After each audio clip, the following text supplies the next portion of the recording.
Okay, अब हम कुछ शॉर्ट टॉपिक्स देखेंगे यूरोलॉजी में। सबसे पहला है नेफ्रोस्टमी। नेफ्रोस्टमी मतलब अगर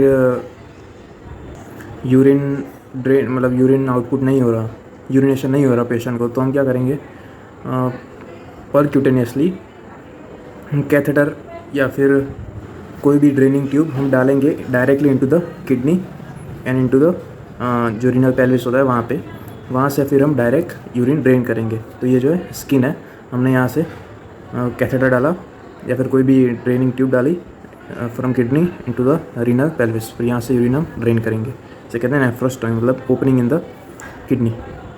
nephrostomy is diversion of urine by passing the tube through the kidney into the कैलाइसिस। जो रीनल कैलाइसिस होती है वहाँ से हम ड्रेन कर लेंगे। इंडिकेशन इसकी pyonephritis, pyonephrosis, hydronephrosis, post operative renal surgery and obstruction in ureters. इसमें देख सकते हो यह है Cabot's nephrostomy. Okay, Cabot's nephrostomy which is done by Malecot's catheter. यह है Tresidder's nephrostomy which is through and through loop nephrostomy.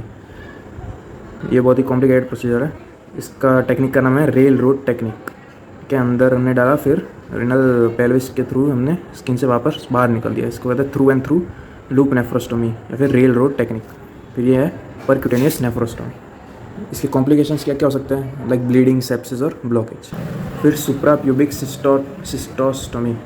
Suprapubic सिस्टोस्टोमी इसका मतलब क्या है, सपोज हमने कैथेटर डाला, फोलिस कैथेटर, लेकिन उससे भी यूरिन ड्रेन नहीं हो रहा, या फिर सपोज जो इन्फ्लेटेबल बलून था फोलिस कैथेटर का वो स्टक हो गया इन द ब्लैडर, तो यूरिन आउटफ्लो तो होगा नहीं ऑब्वियसली, तो ब्लैडर क्या हो जाएगा, फुल हो जाएगा, प्लस जो बलून होगा फोलिस कैथेटर का वो भी यहाँ पे ट्रैप हो जाएगा। तो हम क्या करेंगे, मेलकट्स कैथेटर था वो हम डालेंगे into the urinary bladder percutaneously by open surgical method. फिर वहाँ से मेलकट्स कैथेटर से हम यूरिन ड्रेन करेंगे, साथ ही साथ हम जो फोलिस कैथेटर का जो बलून पार्ट था वो भी हम निकाल लेंगे। इसकी एक प्री रिक्विजिट ये है कि ब्लैडर फुल होना चाहिए, ठीक है, ब्लैडर एम्प्टी नहीं होना चाहिए, ब्लैडर फुल होना चाहिए। और हम पता कैसे करेंगे, बाय परकशन, जहाँ पे हमें डेल नोट दिखाई देगी, या फिर हम अल्ट्रासाउंड भी कर सकते हैं। इसकी इंडिकेशन है retention of urine when urethral catheterization fails. क्या इसमें हम एब्डोमिनल वॉल में एक टेम्पररी ओपनिंग बनाते हैं to go into the bladder, फिर वहाँ से ही मेलकट्स कैथेटर प्लेस करके हम ड्रेन कर लेता है यूरिन को। इसका नाम क्या है, सुप्राप्यूबिक सिस्टोस्टोमी। सुप्राप्यूबिक सिस्टोस्टोमी।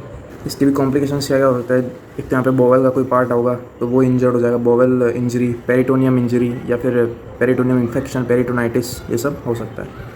और ये जो मेलकट्स कैथेटर है इट इज़ रेडियो ओपेक, ठीक है, तो हमें एक्सरे में भी दिखाई दे सकता है कि हमने जो मेलकट्स कैथेटर प्लेस किया है वो ब्लैडर में एंटर हुआ है कि नहीं। तो ये हम करते हैं अंडर द अल्ट्रासाउंड गाइडेंस या फिर एक्सरे। कि ये इमेज है x ray showing radio opaque Malecot's catheter, ये हमने ब्लैडर में इंसर्ट किया, फिर यहाँ से यूरिन ड्रेन कर लेंगे।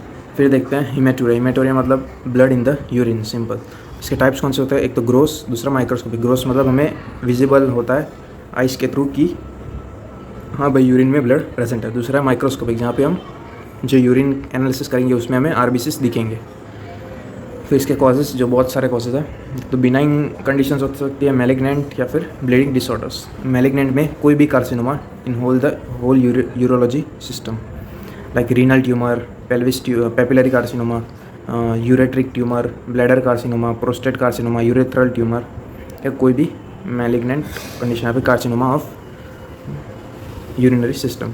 फिर बिनाइन कंडीशन में glomerular nephritis, kidney stones, ureteric stones, फिर टीबी हो सकता है, किडनी टीबी, ट्रोमा, इन्फेक्शन, ये सब बिनाइन कंडीशन। फिर ब्लीडिंग डिसऑर्डर्स ऑफ ब्लैडर में इंजरी होगी तो उसके वजह से ब्लीडिंग होगी और वो यूरिन में आएगी, तो cystitis, TB, bladder stone, haematuria, prostate की problem like BPH, urethral injury, ये सारे कॉजेज हो गए ऑफ हिमेटूरिया। कभी कभी हमें फॉल्स हिमेटूरिया भी देखने को मिलता है जो सिर्फ पिगमेंट होता है, मतलब वो रेड कलर यूरिन होती है लेकिन उसमें आरबीसी एब्सेंट होता है, जस्ट रेड कलर पिगमेंट हो सकता है जो हमने कुछ खा लिया वैसा कुछ, तो it is known as false haematuria. इसकी investigations obviously urine culture, sensitivity, ultrasound, cystourethroscopy to detect urethral या फिर bladder pathology, IVU, CT abdomen, renal function test, ये सब। Management obviously symptomatic treatment, blood transfusion, treatment of the cause, कि ये था हिमेटूरिया के बारे में। ओके, अब एक टॉपिक है horse shoe kidney. It is a developmental anomaly okay of the kidney. यहाँ पे क्या होता है, नॉर्मली ड्यूरिंग एम्ब्रियोलॉजी किडनी ऊपर असेंड कर रही होती है, तो यहाँ पे क्या होता है, किडनी कम्प्लीटली असेंड नहीं कर पाती और साथ में जो किडनी के लोअर पोल्स होते हैं वो एक दूसरे के साथ फ्यूज़ हो जाते हैं। कि that is failure of complete ascent of kidney with fusion of lower poles of the kidney. Upper भी हो सकता है लेकिन upper pole is rarely fused, most commonly is lower pole. तो that is incomplete ascent of the kidney with fusion of lower poles of kidney. ये it leads to condition which is horseshoe kidney. It is a developmental anomaly. ये most commonly होता है in the mails. Okay, और जो ये fused portion होता है it lies at the level of L3 या फिर L4, लेकिन most commonly at the level of L4 vertebra. अब ये जो ascent of the kidney is restricted by which vessel, which is inferior mesenteric vessel. Ascent is restricted by inferior mesenteric vessel. जो adrenaline glands होते हैं they are normal in position. तो अब clinical features क्या होंगे, एक तो ये एसिम्प्टोमेटिक हो सकता है, डल पेन हो सकता है, एब्डोमिनल लंप फील हो सकता है ऑन पाल्पेशन, स्टोन्स, हाइड्रोनेफ्रोसिस, ये सारे फीचर्स हो सकते हैं। जो horseshoe kidney is a fixed non mobile form mass in the mid line. Okay, mid line में फील कर सकते हैं हम इसको at the level of L4 vertebra. Horseshoe kidney is more prone to infection, stones, hydronephrosis, TB, ये सारी conditions है, they are the complications. फिर अब डायग्नोसिस कैसे करते हैं इसको, तो डायग्नोसिस एक स्पेसिफिक साइन है which seen on IVU intravenous urogram, which is flower vase sign, flower vase appearance या फिर hand shake sign on IVU। दूसरे investigations like US abdomen, urine analysis, CT angio, CT abdomen, ये सब भी कर सकते हैं। क्या मैंने अभी बोला, horseshoe kidney is more prone to infection, stone formation, hydronephrosis, TB, ये सब। इसका मैनेजमेंट अगर पेशेंट एसिम्प्टोमेटिक है तो कोई ज़रूरत नहीं है। अगर पेशेंट सिम्प्टोमेटिक है फिर भी हम कभी भी जो फ्यूज्ड पोर्शन होता है उसको कभी भी कट नहीं करेंगे। अगर कट कर दिया तो फिर वो जो एरिया होगा इट विल बिकम एवास्कुलर। या फिर अगर कोई कॉम्प्लिकेशन हुई है लाइक हाइड्रोनेफ्रोसिस स्टोन, तो हम उसको अकॉर्डिंगली हम ट्रीट करेंगे कॉम्प्लिकेशंस को। और यहाँ पे एक दूसरी कॉम्प्लिकेशन कौन सी आ सकती है, जो फ्यूज्ड पोर्शन है किडनी का वो क्या कर सकता है, एब्डोमिनल आयोटा को कंप्रेस कर सकता है। इसकी वजह से एब्डोमिनल आयोटिक एन्यूरिज्म फॉर्म हो सकता है, तो इसको भी हमें ट्रीट करना पड़ेगा।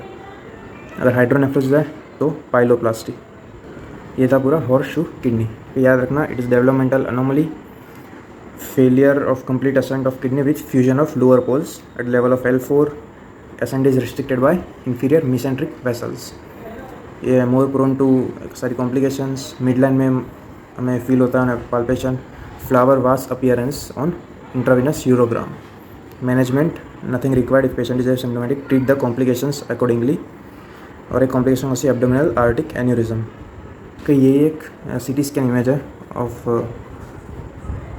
Horseshoe kidney. यहाँ पे देख सकते हो फ्लावर वास अपीयरेंस, ऐसा होगा अपीयरेंस। ऑन IVU में कैसा होगा, क्या IVU में ऐसा होगा, किडनी ऐसे टिल्टेड होगी, टिल्टेड कह सकते हो, ऐसे फ्यूज़ होगी, इस तरीके का अपीयरेंस होगा। ये हॉर्सशू किडनी।